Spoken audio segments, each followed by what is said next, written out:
আসসালামু আলাইকুম প্রিয় শিক্ষার্থী, দাউদ অনলাইন ক্লাসরুম থেকে তোমাদের সকলকে জানাই স্বাগত। আশা করি তোমরা সবাই ভালো আছো, সুস্থ আছো। অনলাইন ভিত্তিক যে ক্লাস কার্যক্রম পরিচালনা করছে সেই ক্লাসগুলো তোমরা দেখতেছো এবং উপকৃত হচ্ছ। আর এই অংশ বিশেষ হিসাবে আজ আমি তোমাদের জন্য একটি ক্লাস নিব। আজকের আমার ক্লাসটা পঞ্চম শ্রেণীর জন্য বিষয় বাংলাদেশ ও বিশ্ব পরিচয়, অধ্যায় 7 পার্ট 1 এবং 2। আজ আমি সপ্তম অধ্যায় নিয়ে আলোচনা করব। আজ সপ্তম অধ্যায় তোমাদের বইয়ের 56 পৃষ্ঠায় আছে, তোমরা বইটা বের করো। সপ্তম অধ্যায়ের আমাদের যে পাঠের বিষয়বস্তু সেটা হচ্ছে মানবাধিকার। মানবাধিকার কি? মানবাধিকার আমাদের কেন রক্ষা করা প্রয়োজন, মানবাধিকারগুলো কি কি আমরা এই পাঠে সেগুলো জানব। মানবাধিকার কি এটা কি আমরা কেউ জানি? মানবাধিকার হচ্ছে মানুষের সুস্থ এবং সুন্দরভাবে বেঁচে থাকার জন্য প্রয়োজনীয় সকল সুযোগ সুবিধা পাওয়ার অধিকার। আমি আবার বলছি, তোমরা ভালো করে খেয়াল করে শোনো। মানুষের সুস্থ এবং সুন্দরভাবে বেঁচে থাকার জন্য প্রয়োজনীয় সকল সুযোগ সুবিধা পাওয়ার অধিকারই হচ্ছে মানবাধিকার। প্রিয় শিক্ষার্থী, তোমাদের পাঠ্য বইয়ের এই বিষয়ে এই যে সপ্তম অধ্যায়টা, এটা কিন্তু অত্যন্ত গুরুত্বপূর্ণ একটা বিষয়। এই অধ্যায় থেকে পরীক্ষায় সবসময়ের জন্য তোমরা প্রশ্ন পাবে। তোমাদেরকে আরেকটি কথা মনে রাখতে হবে যে মানবাধিকার সার্বজনীন ঘোষণাপত্র, মানুষের অধিকারগুলোকে স্বীকৃতি দিয়ে জাতিসংঘ 1948 সালের 10 ডিসেম্বর তারিখে মানবাধিকার সার্বজনীন ঘোষণাপত্র অনুমোদন করে। তোমরা তোমাদের বইয়ের এই যে আমি লাইনটা বললাম এটা আন্ডারলাইন করে নাও, এটি খুব গুরুত্বপূর্ণ একটি কথা। আমি আবার বলছি, দেখো 1948 সালের 10 ডিসেম্বর জাতিসংঘ মানুষের অধিকারকে স্বীকৃতি দিয়ে মানবাধিকার সার্বজনীন ঘোষণাপত্র অনুমোদন করে। তোমাদের কিন্তু পরীক্ষাতে এরকম প্রশ্ন থাকে যে কবে মানবাধিকার ঘোষণাপত্র অনুমোদন করা হয়? কবে করা হয়? 1948 সালের 10 ডিসেম্বর।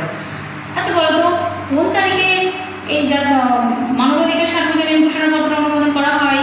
কোন সংস্থা দেয়? এটা জাতিসংঘ। ঠিক আছে, দেখো আমরা এখন এই যে মানবাধিকার, এই বিভিন্ন মানবাধিকার সম্পর্কে জানব। দেখো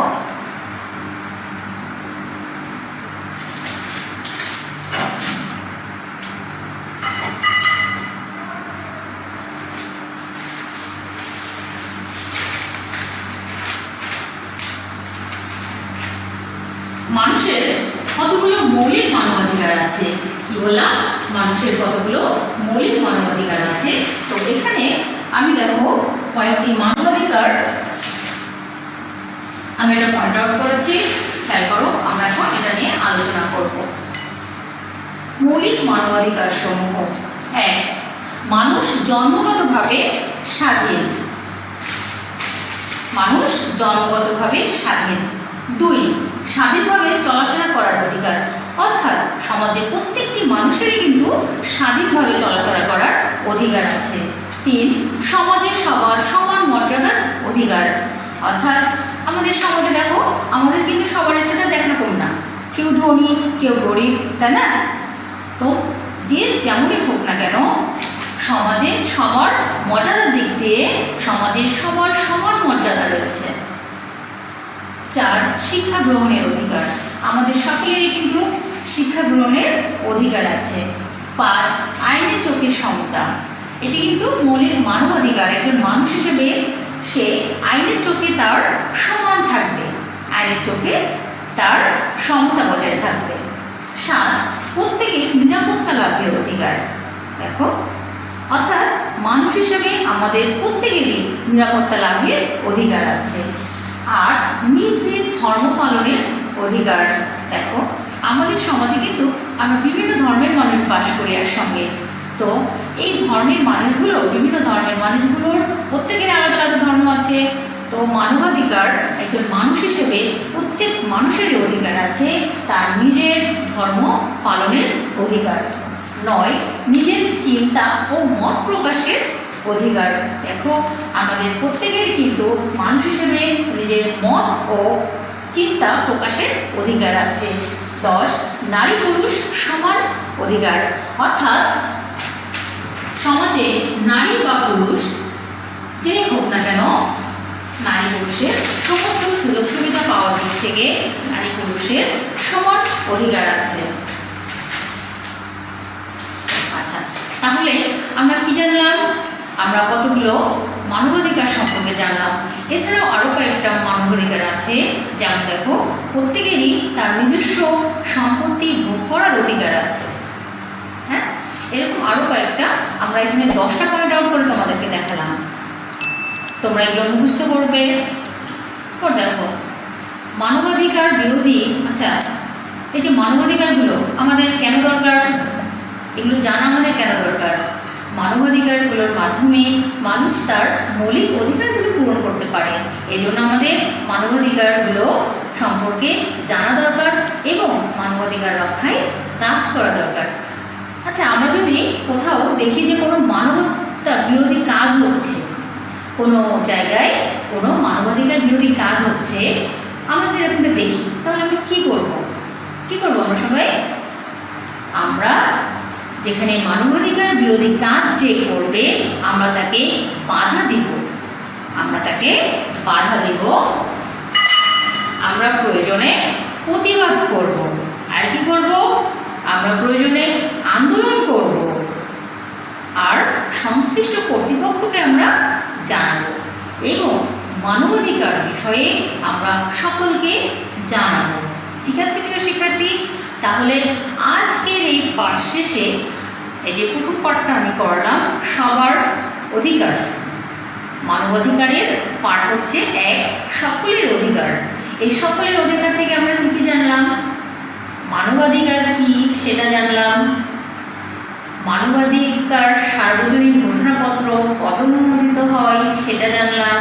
কোন সংস্থাটি ঘোষণা করে সেটা জানলাম। আর আমরা কতগুলো মৌলিক মানবাধিকার সম্পর্কে জানলাম। আর জানলাম মানবাধিকার বিরোধী কোনো কাজ হতে দেখলে আমরা কি করব। আশা করি তোমরা পার্ট 1টা ভালোভাবে বুঝতে পেরেছো।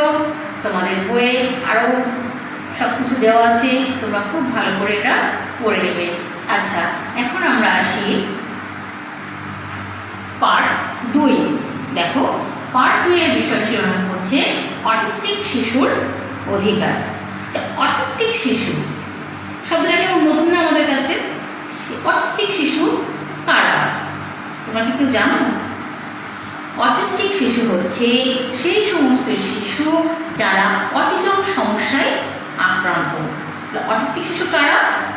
অটিজম সমস্যায় আক্রান্ত শিশুদেরকে বলা হয় অটিস্টিক শিশু।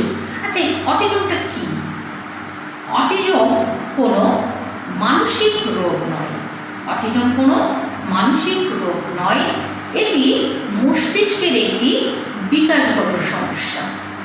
আমি যে কথাটা বললাম, তোমাদের বইয়ের 58 পেজে দেখো, আমি যে কথাটা বললাম, যে বাক্যটা বললাম, সেটা তোমার বইয়ে আন্ডারলাইন করো। কি বললাম?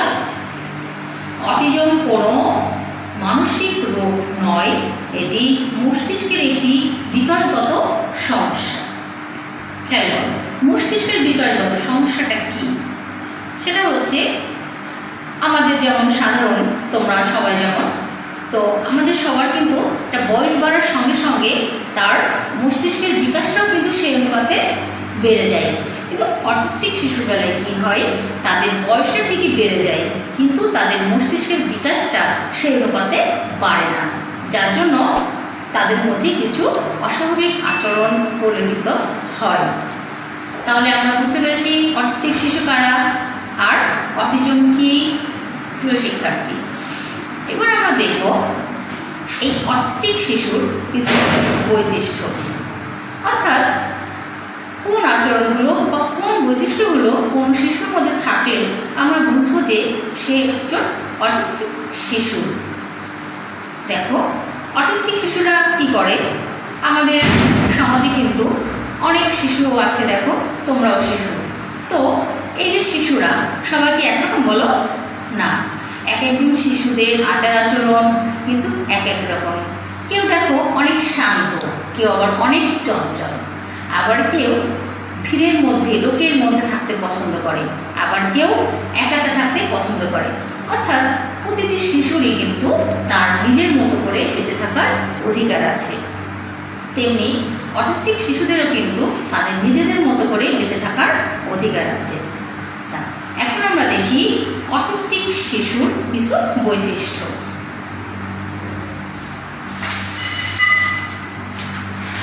প্রিয় শিক্ষার্থী, তোমরা ভালো করে আমার এই পোস্টার পেপারটা খেয়াল করো।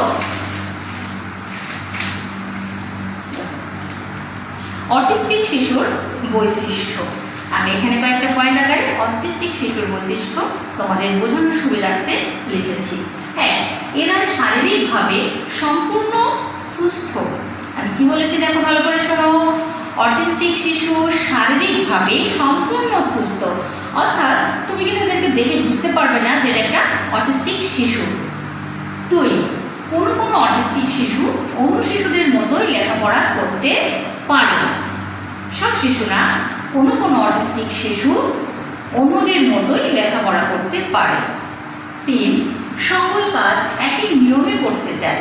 অর্থাৎ অটিস্টিক শিশুরা কি করে দেখো, সকল কাজ তারা একই নিয়মে করতে চায়। এই নিয়মের ব্যতিক্রম যদি হয় তাহলে তারা বেশ উত্তেজিত হয়ে যায়। ঠিক আছে? তারপরে দেখো, আলো শব্দ গ্রামের ক্ষেত্রে এরা অতি সংবেদনশীল থাকে। এরা কি থাকে, আলো শব্দ এবং গ্রামের প্রতি অতি সংবেদনশীল থাকে। এই সংবেদনশীলতার কারণে তারা আছে যে এমন বিশেষ কোনো কাপড় তারা পরতে চায় না। ঠিক আছে? পরেরটা দেখো কি আছে, এদের কেউ কেউ চমৎকার প্রতিভার অধিকারী হয়। অর্থাৎ অটিস্টিক শিশুদের মধ্যে এমন কিছু শিশু আছে যারা বিশেষ প্রতিভার অধিকারী হয়, যেমন অঙ্ক করা, গান গাওয়া, ছবি আঁকা ইত্যাদি বিষয়ে। 6 আছে দেখো, কোনো একটি বিশেষ জিনিসের প্রতি প্রবল আকর্ষণ থাকে। অর্থাৎ এই ধরনের শিশুদের, অর্থাৎ অটিস্টিক শিশুদের কোনো একটি বিশেষ জিনিসের প্রতি প্রবল আকর্ষণ থাকে। আর সে কারণে এই শিশুরা কী করে জানো, শিশুরা যে জিনিসের প্রতি প্রবল আকর্ষণ থাকে সেটি তারা সবসময় তাদের সঙ্গে রাখতে চায়। প্রিয় শিক্ষার্থী, তাহলে আমরা কি দেখলাম, অটিস্টিক শিশুর কিছু বৈশিষ্ট্য। আর কি জানলাম, অটিস্টিক শিশু কারা। আশা করি তোমরা সকলে বুঝতে পেরেছ। আচ্ছা, আমাদের সমাজে, আমাদের পরিবারে বা আমাদের প্রতিবেশী বা আমাদের তোমাদের সহপাঠীদের মধ্যে যদি এমন কোনো শিশু থাকে যে একজন অটিস্টিক শিশু, তাহলে তোমাদের কি করা উচিত তাদের সাথে বলো, তোমাদের তাদের সাথে কেমন ব্যবহার করা উচিত? তোমাদের সকলেরই তাদের সাথে ভালো ব্যবহার করা উচিত। আর কি, তাদের সঙ্গে মিলেমিশে থাকা উচিত। আর কি, তাদেরকে লেখাপড়ায় সহযোগিতা করা উচিত। আর কি করা উচিত তোমাদের তাদের সঙ্গে? তারা কষ্ট পায় এবং তারা উত্তেজিত হয় এমন কোনো কথা বা এমন কোনো কাজ তাদের সঙ্গে না করা। বুঝতে পেরেছ? তাহলে আজ আমরা এই পাঠ শেষে কি জানলাম, অটিস্টিক শিশুর অধিকার। এই পাঠ থেকে আমরা কি কি শিখলাম? অটিস্টিক শিশু কারা। অটিস্টিক শিশু কারা আমি আবার বলি, যে সকল শিশু অটিজম সমস্যায় আক্রান্ত তারাই অটিস্টিক শিশু। অটিজম কি? অটিজম কোনো মানসিক রোগ নয়, এটি মানুষের মস্তিষ্কের বিকাশগত একটি সমস্যা। আর আমরা অটিস্টিক শিশুর কয়েকটি বৈশিষ্ট্য পড়েছি। এই বৈশিষ্ট্যগুলো অটিস্টিক শিশুর মধ্যে বিদ্যমান থাকে। আর কি বললাম, অটিস্টিক শিশুর সঙ্গে তোমরা সকলে কেমন ব্যবহার করবে। আচ্ছা প্রিয় শিক্ষার্থী, তো আজ আমি তোমাদের 7ম অধ্যায়ের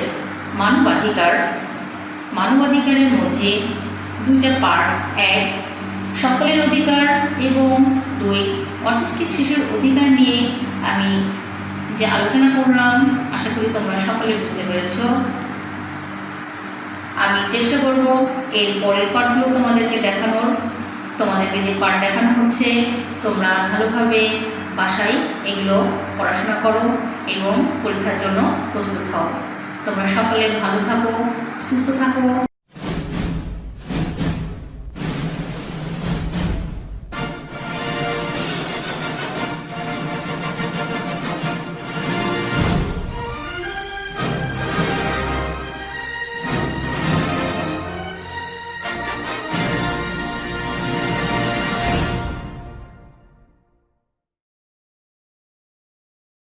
আসসালামু আলাইকুম প্রিয় শিক্ষার্থী, ডাউটস অনলাইন ক্লাসরুম থেকে তোমাদের সকলকে শুভেচ্ছা ও স্বাগত। আশা করি তোমরা সকলেই ভালো আছো, সুস্থ আছো। আজ আমি তোমাদের জন্য যে ক্লাসটা নিয়ে এসেছি সেটা হলো পঞ্চম শ্রেণীর বাংলাদেশ ও বিশ্ব পরিচয় বিষয়ের উপর, অধ্যায় 7। গতদিন আমি তোমাদের সপ্তম অধ্যায়ের পার্ট 1 এবং পার্ট 2 নিয়ে আলোচনা করেছিলাম। আজ আমি পার্ট 3 এবং পার্ট 4 নিয়ে আলোচনা করব। শিক্ষার্থী বন্ধুরা, আমি যে সপ্তম অধ্যায় নিয়ে আলোচনা করছি, সপ্তম অধ্যায়ের শিরোনামটা ছিল মানবাধিকার। তোমাদের কি কারো মনে আছে মানবাধিকারটা কি? মানবাধিকার হলো মানুষের সুস্থ এবং সুন্দরভাবে বেঁচে থাকার জন্য প্রয়োজনীয় সকল সুযোগ সুবিধা পাওয়ার অধিকার। মানবাধিকার কি বললাম আমি? মানুষের সুস্থ এবং সুন্দরভাবে বেঁচে থাকার জন্য প্রয়োজনীয় সকল সুযোগ সুবিধা পাওয়ার অধিকার। আজ আমরা আসো আমাদের পাঠে চলে যাই। আমাদের পার্ট 3 আলোচনা করার পূর্বে আসো আমরা একটা ছবি দেখি। শিক্ষার্থী বন্ধুরা, তোমরা এখানে একটা ছবি দেখতে পাচ্ছ, বলো তো ছবিটা কিসের? হ্যাঁ, ঠিক বলেছ, একটি শিশু কাজ করছে, তাই না? অর্থাৎ এটি একটি শিশু শ্রমের ছবি। এই ছবিটা থেকে আমরা কি দেখলাম? একটি শিশু কাজ করছে, অর্থাৎ এই শিশুটি, দেখো তো শিশুটির কি এখন কাজ করার কথা? না, শিশুটির কি করার কথা? লেখাপড়ার করার কথা। তাহলে শিশুটি তার কি থেকে বঞ্চিত হচ্ছে? শিশুটি তার শিক্ষার অধিকার থেকে বঞ্চিত হচ্ছে। এটা কিন্তু আমাদের মানবাধিকারের একটা দিক। আমরা গত ক্লাসে মানবাধিকার পড়েছিলাম, সেখানে আমরা অনেকগুলো মানবাধিকার পড়েছিলাম। তার মধ্যে আমরা পেয়েছিলাম সবারই শিক্ষার অধিকার থাকবে। তো তাহলে ছবিটা থেকে আমরা কি দেখলাম? শিশুদের মানবাধিকার লঙ্ঘন করা হচ্ছে। তাহলে আজ আমাদের পাঠের বিষয়বস্তু শিশুর মানবাধিকার লঙ্ঘন। যে লঙ্ঘন শব্দটা কি তোমরা কি বলতে পারবে? লঙ্ঘন হচ্ছে যেটা আমরা মান্য করছি না বা যেটা আমাদের কাছে গ্রহণযোগ্য নয়, সেটাই হচ্ছে লঙ্ঘন। তাহলে শিশুদের মানবাধিকার লঙ্ঘন কথাটা দ্বারা আমরা কি বুঝি? শিশুদের মানবাধিকার লঙ্ঘন কথাটি দ্বারা আমরা বুঝি শিশুদের যে প্রাপ্য অধিকার আছে সে অধিকারগুলো থেকে শিশুদেরকে বঞ্চিত করা। শিশুদেরকে বঞ্চিত করা। শিশুরা দেখো নানাভাবে তাদের অধিকার থেকে বঞ্চিত হয়। কিভাবে দেখো? আমরা এখানে কতগুলো উদাহরণ দেখতে পারি, তোমরা খেয়াল করো। শিশুদের মানবাধিকার লঙ্ঘন, দেখো কিভাবে শিশুরা তাদের মানবাধিকার থেকে বঞ্চিত হচ্ছে।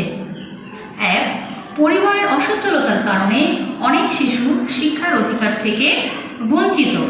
অর্থাৎ সব পরিবারের কিন্তু সচ্ছল থাকে না, তাই না? তো দেখো পরিবারের অসচ্ছলতার কারণে অনেক শিশু শিক্ষার অধিকার থেকে বঞ্চিত। 2, অনেক শিশু ক্ষেত খামারে, ইটের ভাটায়, দোকানে, কলকারখানায় কাজ করে। অনেক শিশুকে আমরা দেখতে পাই যে দেখো তারা ক্ষেত খামারে, ইটের ভাটায়, দোকানে, কলকারখানায় কাজ করে। 3, পরিবারের সামর্থ্য না থাকায় অনেক শিশু গৃহহীন। অর্থাৎ শিশুরা কিন্তু এখানে দেখো অনেক শিশু তাদের নিরাপত্তাহীনতায় ভোগে, নিরাপত্তার অধিকার এখানে তাদের লঙ্ঘিত হয়। 4 নম্বর পয়েন্ট, অনেক সময় বিনা কারণে বা সামান্য কারণে শিশুদেরকে শারীরিক নির্যাতন করা হয়। আমরা অনেক সময় দেখে থাকি ছোট ছোট বাচ্চারা, শিশুরা যারা কলকারখানায় বা দোকানে কাজ করে, দেখা যায় কাজ করতে করতে অসাবধানতার জন্য তার হাত থেকে একটা গ্লাস পড়ে গেল, গ্লাসটা পড়ে যে ভেঙে গেল। তো মালিক তখন এসে কী করে, কিন্তু তাকে শারীরিকভাবে পর্যন্ত নির্যাতন করে, তাকে বকাঝকা করে। তারপরে দেখো, অনেক সময় শিশুদের বিদেশে পাচার করে দেওয়া হয়, অনেক সময় শিশুদেরকে বিদেশে পাচার করে দেওয়া হয়। আচ্ছা, যে পাচার শব্দটা দ্বারা আমরা কি বুঝি? পাচার হচ্ছে কোনো অসৎ উদ্দেশ্য সাধনের জন্য মানুষকে এক জায়গা থেকে বা এক দেশ থেকে অন্য দেশে স্থানান্তর করা। ঠিক আছে? তাহলে অনেক সময় কি করা হয়, শিশুদেরকে বিদেশে পাচার করে দেওয়া হয়। তাহলে শিক্ষার্থী বন্ধুরা,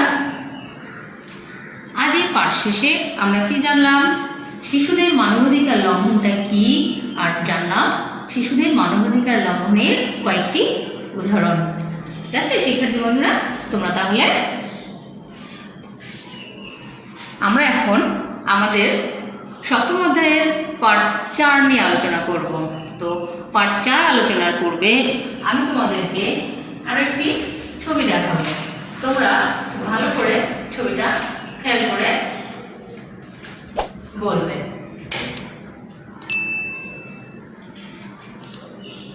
দেখো,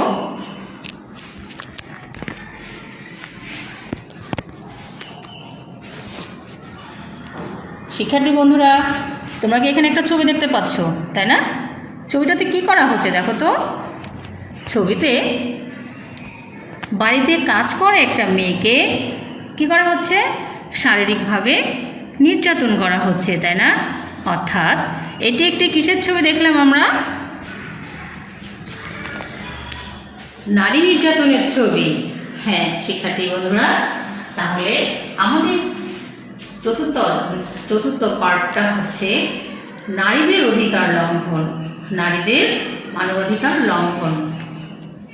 দেখো, নারীদের মানবাধিকার বলতে আমরা কি বুঝি?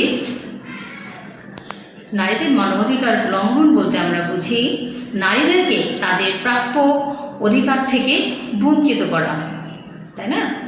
আমরা যেমন শিশু লঙ্ঘনের কয়েকটি উদাহরণ পড়েছি, দেখো নারীদেরকেও কিন্তু বিভিন্নভাবে তাদের অধিকার থেকে বঞ্চিত করে রাখা হয়। তো এখন আমরা নারী অধিকার লঙ্ঘনের কয়েকটি উদাহরণ করব।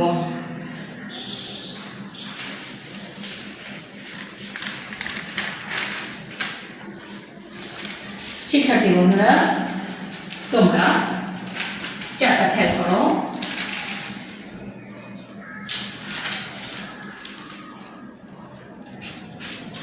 নারী অধিকার লঙ্ঘন। দেখো, অর্থাৎ নারীরা কিভাবে তাদের অধিকারগুলো থেকে বঞ্চিত হয়। এক, ছেলেদের মতো মেয়েরা শিক্ষার সমান সুযোগ পায় না। একটি পরিবারে বা একটি সমাজে তোমরা খেয়াল করে দেখতে পারবে যে লেখাপড়ার ক্ষেত্রে মেয়েরা ছেলেদের মতো সমান সুযোগ পায় না। 2, চাকরির ক্ষেত্রে মেয়েরা পিছিয়ে থাকে, অর্থাৎ চাকরির ক্ষেত্রেও মেয়েদেরকে পিছিয়ে রাখা হয়।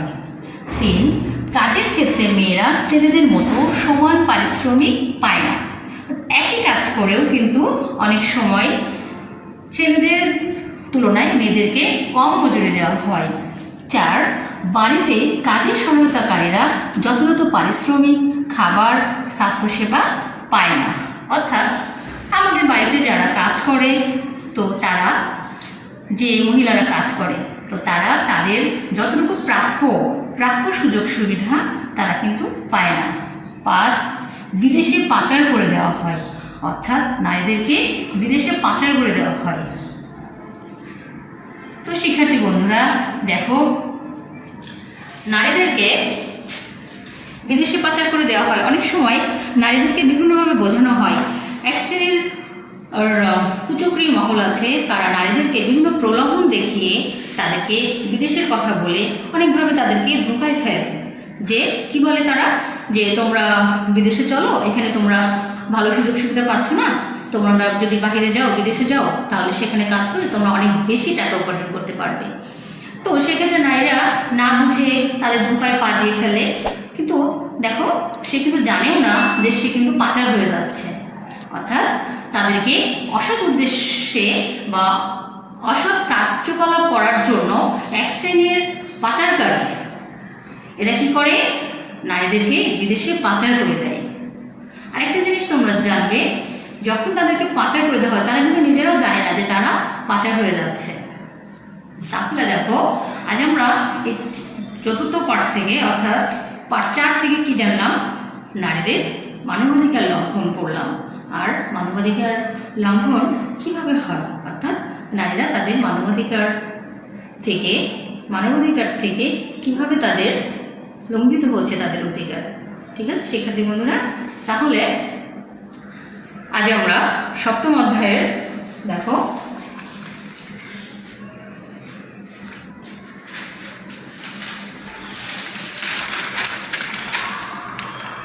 সপ্তম অধ্যায়ের যে 4টি পার্ট পড়লাম, তো সেই 4টি পার্ট থেকে তোমাদের জন্য আমি কয়েকটি বাড়ির কাজ লিখেছি।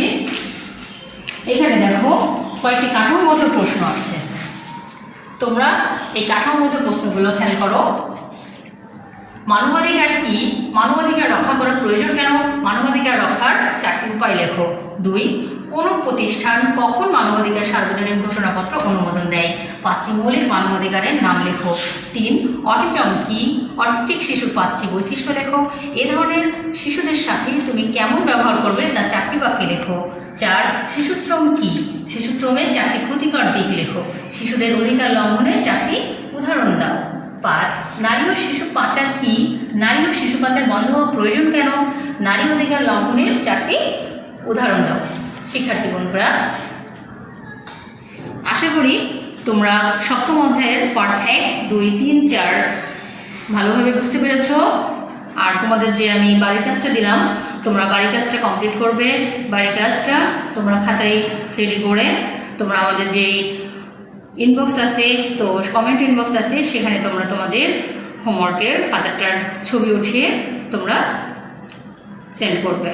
শিক্ষার্থী বন্ধুরা, তো আজ পর্যন্ত তোমরা সকলেই ভালো থাকো, সুস্থ থাকো। আগামীতে অন্য অধ্যায় নিয়ে তোমাদের সঙ্গে দেখা হবে। আল্লাহ হাফেজ।